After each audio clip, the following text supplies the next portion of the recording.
YouTube, got this in for a setup, I suppose you'd put it. This is an indie.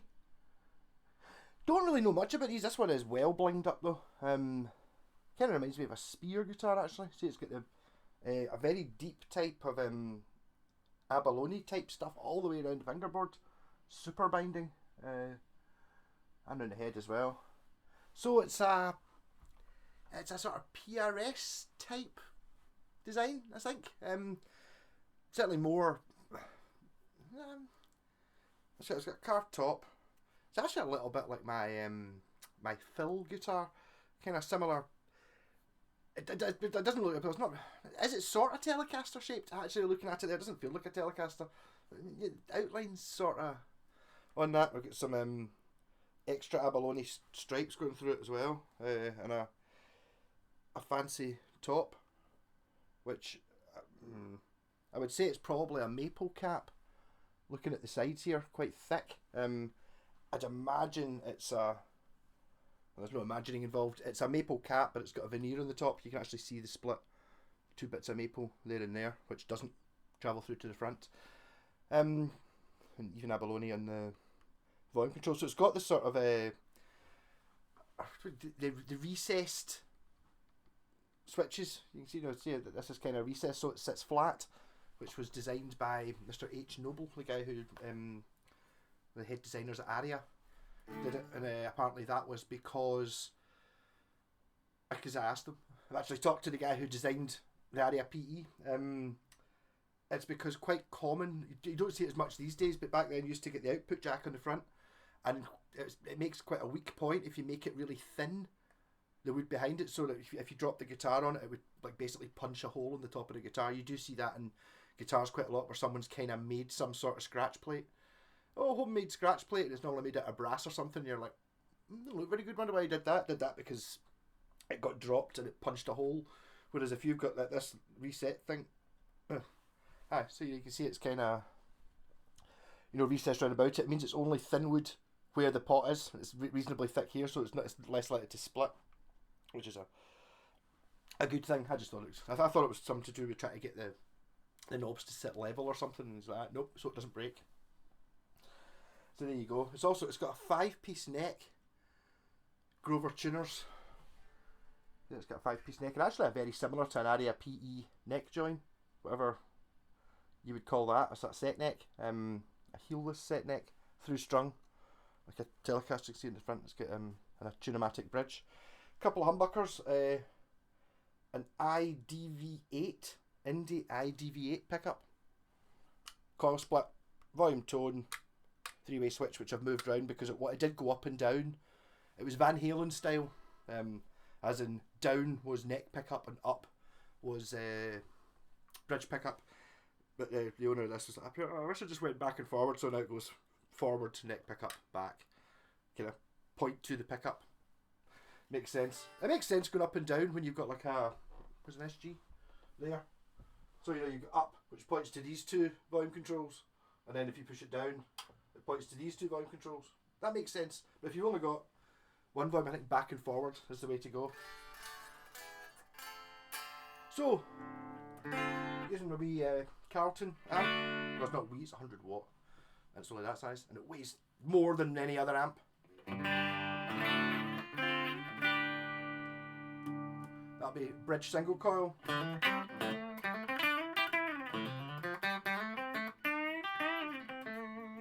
Neck single coil.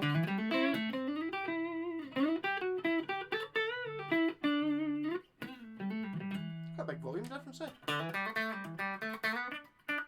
Mind you, I think both these pickups might be the same. No, they can't be the same.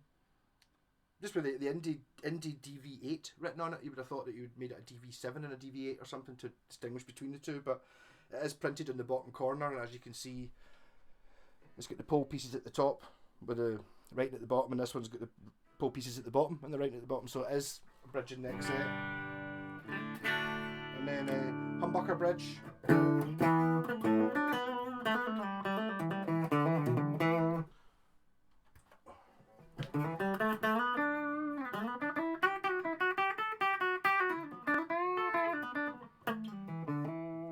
then neck humbucker.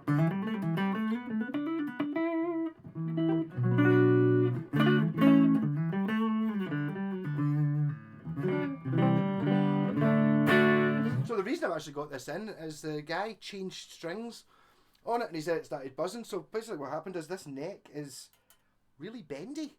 It's like you can... Not normally you can't. You can just like...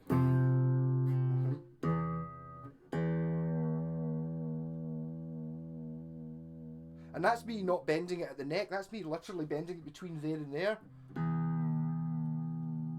And not even putting that much effort into it. So it's like... Whatever kind of wood this is...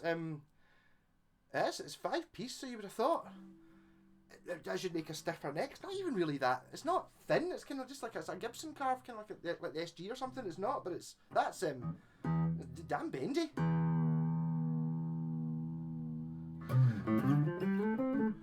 So the problem is there when you change string gauges. If you go from like 10s are pulling the neck forward a certain amount. If you put 9s on it, they're not pulling the neck forward as much. So the net sits back, and you need to adjust the truss rods to take it. Happens a lot with old 80s basses. I seem to have been talking about this quite a lot recently. Like the super thin necks. You got it. Some of the Washburn. The worst one I ever had was a Washburn B, like a Korean one, and it was really bad. It's like, you tune it up, put 3 strings on it, and the strings are just sitting literally flat on the fingerboard, and you're like, oh god. And then so you put all 4 strings on it, and eventually once you manage to get them all tuned up, it pulls the neck straight. But it's basically on one of those basses, if you're playing 4 strings, everything's fine, you snap one, the whole neck goes woomph, and you can't play the other 3 strings. Which, you could recover, you could at least... I'm sure you could probably get to the end. You could get to the end of the song, no problem anyway, if you lose a string on a bass, because you just don't play that note. It'd be really annoying if it was the low E you lost, which is the one that I normally lose.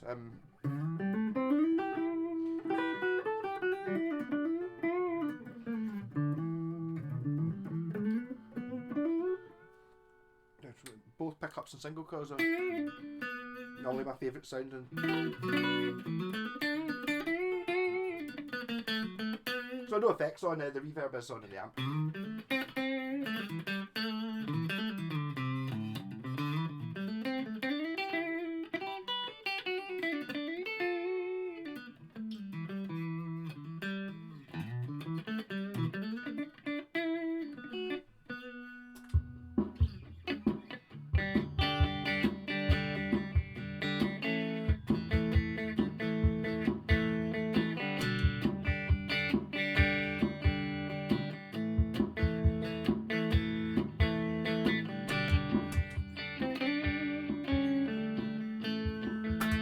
Rat pedal.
Okay, we're not quite. One of the reasons I always do these videos is things that weren't mentioned. This does have a dead note. I did have to take out some of them, do a bit of work on some of the frets up here because they were a bit high. So it works all right.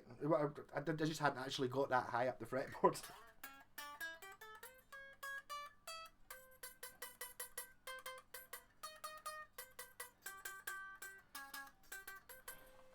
So we've got an issue with that fret there. I bet you it's just high. Very high. Okay, so I'll sort that before it gets sent back. I'll be doing it above that.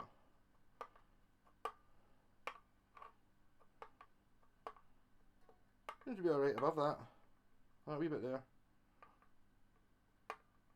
And there. Oh, that one's really bad.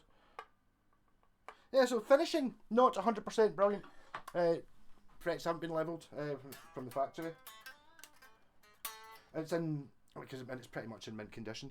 The guy was even up here, if you do a video for it anyway, but just make sure there's no belt rash. Buckle rash, I don't have any buckle on. I'm wearing shorts, so no buckle rash on it.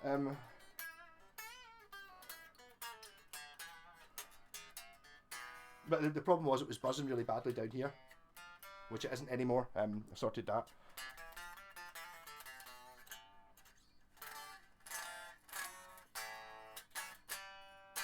But I mean, that's just part of the thing about fixing up guitars, isn't it? It's like you kind of end up having to chase problems quite a lot, and then you realise that there's maybe quite a lot of things that are maybe a bit off the. Yeah, so there you go. Indie guitar. I don't really know anything about indie guitars. I remember them kicking about. It's maybe about 2000s. I have a serial number on it. Doesn't seem to. So around about the 2000s, something like that. I know they did. They definitely did a 335 type thing that was kind of. I think they did one. I don't know if they did one with a Union Jack on it. They did one with like had like the mod symbol, you know, the RAF, the red and the blue circle target thing. They definitely did that. And I've seen that before, but I don't really know what happened to the company. I think they went under at some point. Maybe kind of like a spear. Maybe I don't know when they're made.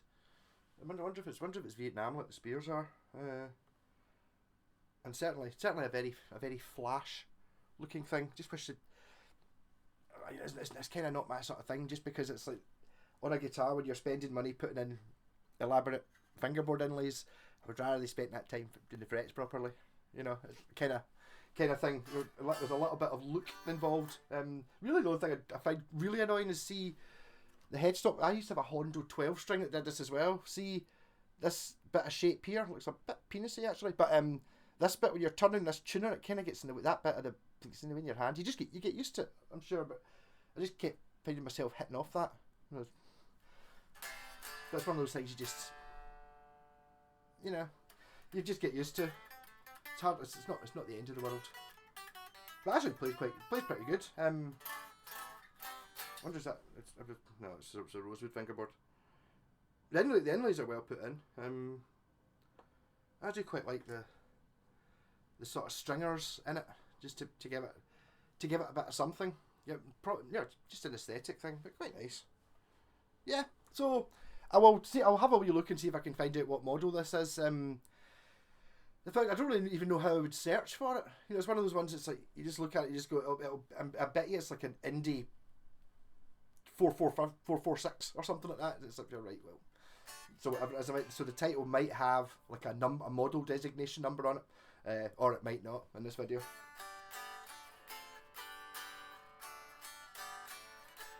So I did this the other day when I was sorted the truss rods. And because the neck's super bendy, I kind of wanted to leave it. I was up here, I got it, rather, I was up here, right, well, give me a couple of days and I'll check it again before I hand it back to you, because, mind you, if it's bendy, it probably instantly reacts to the truss rod. It's just like, sometimes if you tighten up the truss rod, this was loosening off. So I've loosened off the truss rod and now it's back up to having a proper sort of relief in it.